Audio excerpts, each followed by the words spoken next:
Hey guys, this is day 171 of startup. So one of the things that I'm discovering really beautiful thing about building in public, building my startup in public while I'm creating these videos as I'm going along this journey is the amazing support group that I'm starting to have with the subscribers here. Thank you so much for this support. So few days ago I shared my experience with Antler Canada. So quite recently, I was part of the Antler Canada's fifth cohort, and it was a great learning experience. But the end of it, like during this 1 month of residency at Antler gave me feedback that I'm not a natural storyteller, and the word exactly that they gave me at the meeting, like you must have seen how some of the other founders present themselves, and that I have trouble in getting people excited about my idea. So I will not be able to raise any funds after Antler, and and it's true. Like I am pretty far behind from them. So Antler believes that I cannot sell, and hence my business will not be able to grow to the venture scale probably.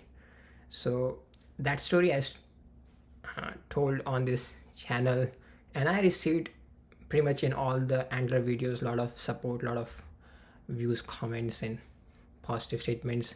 But one of the founders, who is the subscriber of this channel, reached out to me on LinkedIn and sent me this beautiful message and this video for me to see. So I have not really taken his permission to make this video, so I'm keeping his identity secret. But I'm going to call him Ray. So Ray, if you're watching this video, you're welcome to comment. So Ray reached out to me with this message that with this video link that I should watch this video, and this is the reason why Antler was wrong to judge me. So let's go into that video and the story of Sajid, the founder of Benchling, and see what it says. So this video, of course, you can see the title of this video is a Y Combinator video. I'll show some of the clips that show the background of the video, and also then what is the story of Benchling. You might think you could just look at how well someone has done in school or at work and assume success there will lead to success at startups. That's definitely what I thought when I first started working at YC in 2010 and began reading YC funding applications for the first time. After I started working with more startups though, I realized that these signals mattered much less than I'd expected they would. When you're working on a startup, you have to put in blood, sweat, and tears to convince even a single user to care about trying your product, let alone convincing the first 10 or 100. You have to push through a lot of rejection to get there. And because this is your startup, all of that rejection feels very personal in a way it doesn't when you're working at a fan company building a product for someone else. It takes a lot of resilience to make it through this initial struggle to get your early users. And that's the quality I think is most important for startup founders to have. But how do you know if you have enough resilience to be a startup founder? When I first started working at YC, I thought I could use confidence as a proxy for resilience.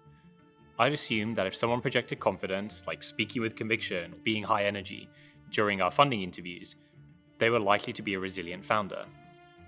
The more founders I worked with though, the more I realized this was also wrong. It turned out that someone could appear very confident initially, but not be resilient when their startup hit roadblocks.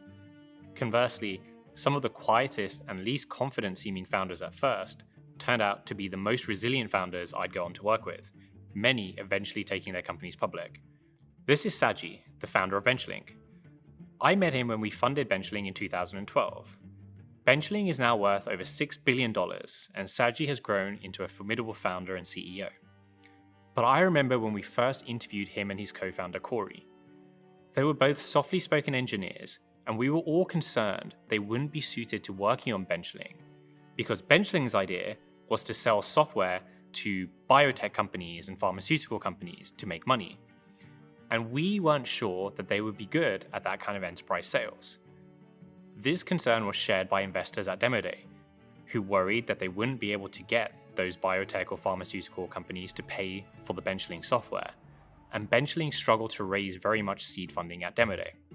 Sales did turn out to be a real struggle for Benchling. In fact, Over a year after they'd graduated from YC, Benchling was still not making any revenue, though they did have some enthusiastic grad students as free users, and the product continued getting better. It took them almost another year, that's now 2 years after YC, to start doing sales and making any revenue. Now Benchling is on course to become a public company someday, and has many of the world's top biotech and pharmaceutical companies as customers. Looking back, I always had confidence that Saji was a good engineer, but I could not have predicted back when we funded him in 2012 that he would have the resilience to overcome that amount of rejection and transform himself into the leader of a company that took many years to become great at enterprise sales. But what I haven't shared with you are the stories of many other founders who seemed equally talented at first when we first funded their companies, but turned out not to have the same amount of resilience as these founders did. So that was a great message from Y Combinator, an amazing story. Thanks, Ray, for sharing this at this moment when I really needed this.